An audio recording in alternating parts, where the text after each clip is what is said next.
change? You got change? Ah, come on, help the guy out. Have a heart, would you? Don't mind if I do.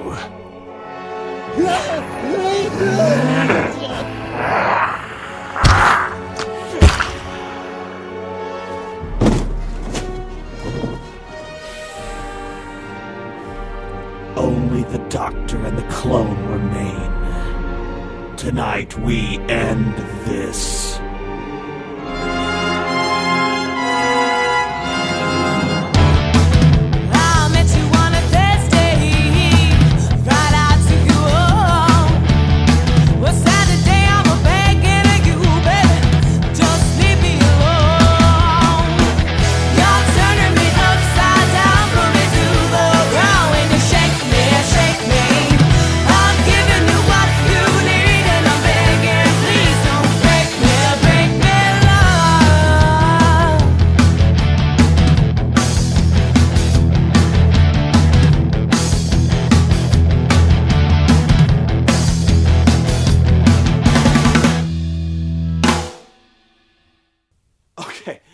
This can't keep happening, you guys. This cannot be my life's work, reviewing shitty Final Fantasy games, because, Square, were you not content that you'd made one of the stupidest, most vacuous RPGs ever played in my life? But then, this year, you had to go and make this! And then...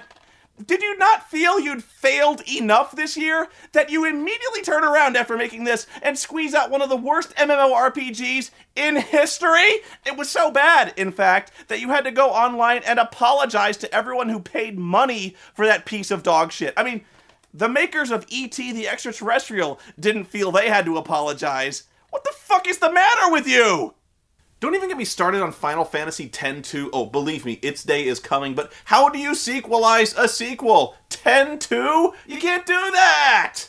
Okay, so for the first time in the history of the series, the characters remember they can do the same shit in FMV sequences they can do in combat, and Yuna flies away from the wedding by summoning an Aeon. How fast would that have solved Final Fantasy VIII if instead of talking to the sorceress, you just pulled a Doom Train right up her ass? Because that would have been fucking awesome. You end up following Yuna through the next cloister of trials, which apparently is in the world of Tron. These aren't even hard, they're just tedious, and they go on forever. You've got this thrilling chase scene, exciting stunts, a tense battle where you crash a wedding, a death-defying escape, and you follow it up with a boring, repetitive conveyor belt and block-pushing puzzle. I know I've said this before, but this religion is stupid. Hey! You can stuff your taboos! Yuna and the others make it to the Inner Sanctum and get the Aeon, but, you know, the problem with going exactly where your enemies expect you to be is, yeah. Did anyone have a plan? I had one. It was called Running Away.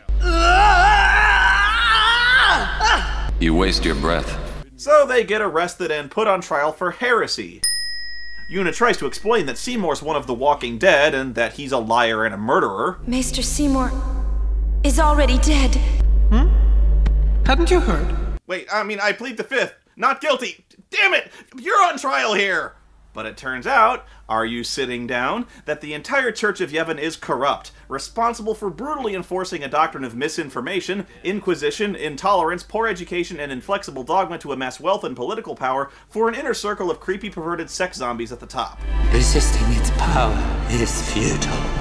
From this time forward, you will service us. Naturally, they're all found guilty and sentenced to being tossed in a pool. Think they expect us to give up and die down here?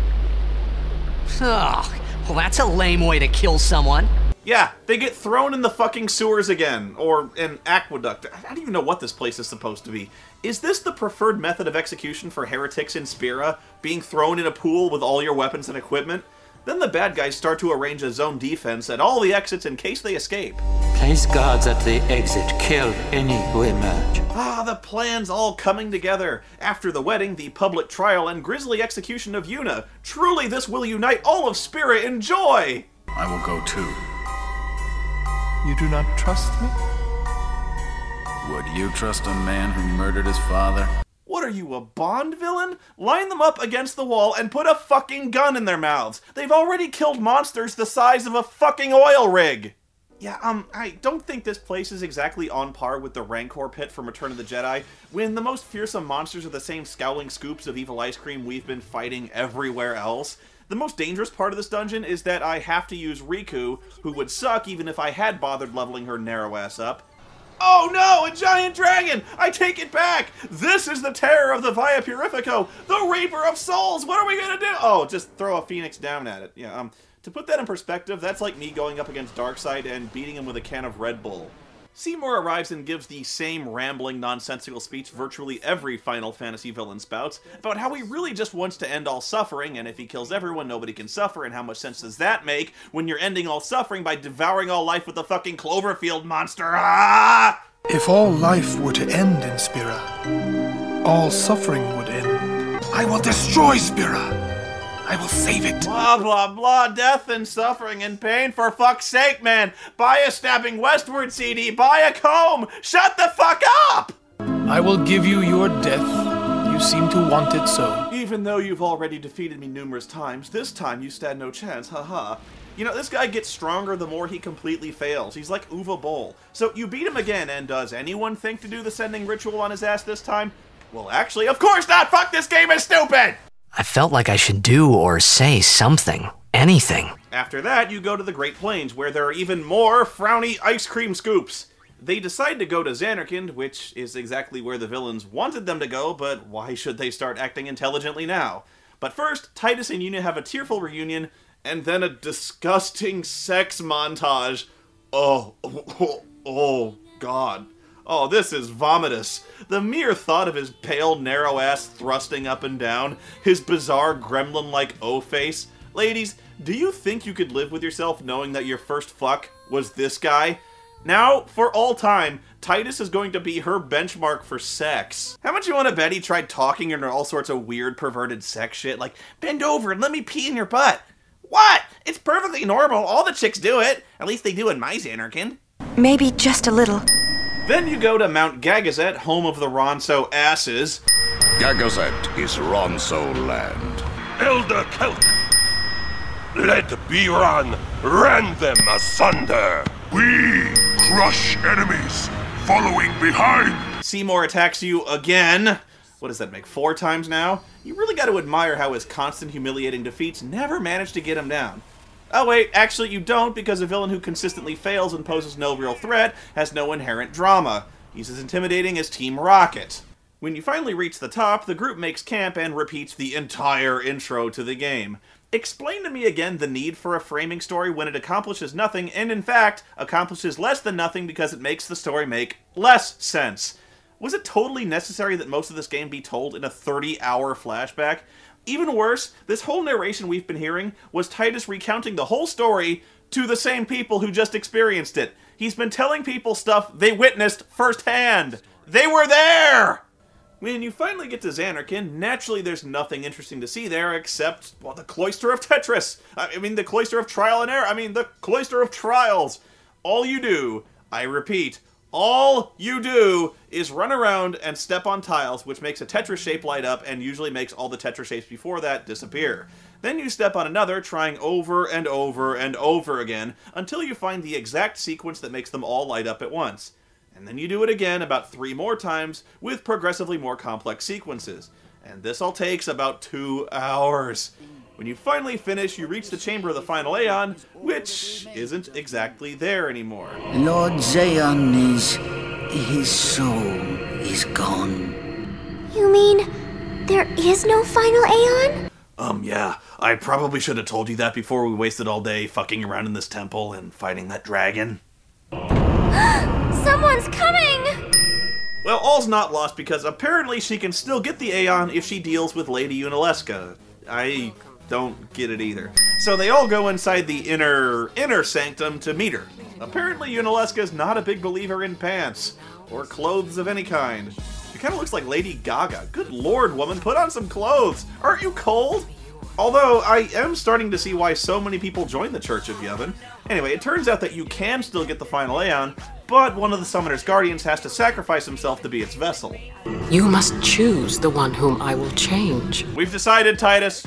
There must be a bond between Chosen and Summoner. We've made up our minds. Kill Titus. The bond between husband and wife. Titus! Damn you, woman! Kill Titus! She also tells them that by defeating Sin with the final Aeon, that Guardian will later become the next Sin, which is what happened to Titus's dad, Jecht. But no! Everyone's finally realized that maybe blindly following religious dogma, especially when it comes down from zombies with antlers and kimonos, is stupid, and they refuse to sacrifice anyone. The final summoning is a false tradition that should be thrown away. So why the fuck did they come all the way out here? This is my story. It'll go the way I want it, or I'll end it here. It's not your story! Even Yuna's sick of hearing this shit by now. You're a fucking child. If you want everything, you'll end up with nothing. But I want everything! Insulted that you won't kill someone simply because she tells you to, she abruptly becomes homicidal and attacks you, turning into, whoa. Oh, wow. Am I the only one who sees this? Do I just have a really filthy mind? She became a giant vagina! Eventually she ditches the pussy form and becomes a giant gorgon head with red snake eyes. Jeez, this bitch got issues. Guess she got caught in a bad romance. This is actually a challenging fight because she fights in a really weird fashion. She's all about the status effects, mainly hitting your characters with zombie and then healing you, which of course does damage. And you have to let her do it because she's the kind of boss who just kills you if you don't play it her way. Shin Megami Tensei has a lot of those kind of bosses. So don't heal the zombie because if you do it makes her mad and she just kills you outright with the power of rock by summoning Megadeth.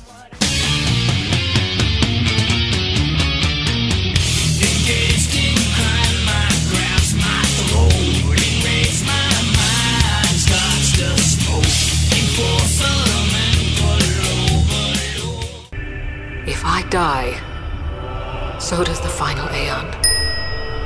Let's do something more unbelievable. Destroy Sin. I don't know how just yet, but I'll find out. Well, this being a Final Fantasy game, I'm guessing the master strategy here is to hit Sin a lot with swords until it stops moving. Because that worked out so well for you the last time you tried— oh, right, I forgot. That was a humiliating slaughter. And remember that other time when he completely eradicated a far more technologically advanced civilization and barely noticed it was even there? But oh, I get the plan. We're gonna fight it 3 at a time instead of having all our warriors fight it at once. See if he can go the distance, test his conditioning. I'm sure that'll counter his ability to flatten entire cities with tidal waves and hurricanes. You Yevon's spiral of death will consume us all. Who's Yu Yevon? He who crafts the souls of the dead into unholy armor. An armor called Sin. Yu Yevon lives inside Sin. Oh, okay, so all we have to do is defeat Godzilla with conventional weaponry and, for an encore, climb inside his carcass and have a fist fight with God. You can't whack death on the head. If he comes near me, I'm gonna rip his nipples off. Okay, now, I remind you, as if I needed to remind you, that our army's frontline fighters consist of a stoner, an idiot, an underage girl, an undersized Wookiee, and a water polo celebrity. If I were assembling an army to go kill God, this is not exactly the assembled force that would make me cry havoc and let slip the dogs of war. I'm thinking more— oh yeah.